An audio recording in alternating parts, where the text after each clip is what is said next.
Hello বন্ধুরা, রাজটেক অফিসিয়ালে আপনাদেরকে সকলকে জানাই স্বাগত। আশা করছি আপনারা সবাই ভালো আছেন আর আমিও ভালো আছি। আজকের ভিডিওটা হচ্ছে আপনারা যারা পাসওয়ার্ড ভুলে গেছেন যে কোনো অ্যাপের, ফেসবুক বলেন, ইনস্টাগ্রাম বলেন বা আদার্স আপনাদের জিমেল অ্যাকাউন্টের বলেন, কি পাসওয়ার্ডগুলো ভুলে গেছেন, সেই পাসওয়ার্ডটা আপনারা কীভাবে দেখবেন যে আপনাদের কি পাসওয়ার্ড দেওয়া আছে। তো সেই সম্পর্কে নিয়ে আজ একটা ভিডিও করেছি, ছোট্ট করা ভিডিও। তো ভিডিওটা সম্পূর্ণ দেখতে থাকুন। তো পাসওয়ার্ডটি জানার জন্য আপনারা সর্বপ্রথম চলে যাবেন সোজা জিমেলে চলে যাওয়ার পর আপনাদের ফটো আইকনের উপরে ক্লিক করবেন। ফটো আইকনের উপরে ক্লিক করার পর একদম নিচে দেখতে পাবেন manage account and on the device, এর উপরে ক্লিক করবেন। এর উপরে ক্লিক করার পরে দেখুন এখানে উপরে শো করছে গুগল।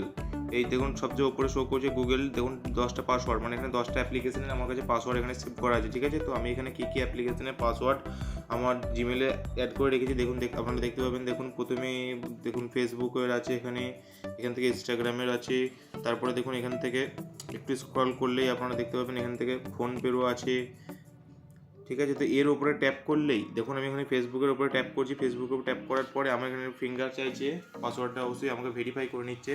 তো এখানে যে আমার যে 7টা অ্যাকাউন্ট আছে, সেই 7টা অ্যাকাউন্টেরই এখান থেকে আমার পাসওয়ার্ডগুলো দেখুন সব শো করছে। এখান থেকে দেখুন এই চোখ আইকনের উপর টিপলেই এখানে পাসওয়ার্ডটা শো করে যাবে। কেমন লাগলো সবাইকে বলবেন। অবশ্যই ভিডিওটি ভালো লাগলে চ্যানেলটা লাইক করবেন এবং সাবস্ক্রাইব করে চ্যানেলের পাশে থাকার চেষ্টা করবেন। আশা করছি নতুন নতুন ভিডিও আপনাদের কাছে নিয়ে আসতে পারবো। তো দেখা হচ্ছে পরের ভিডিওতে। বাই।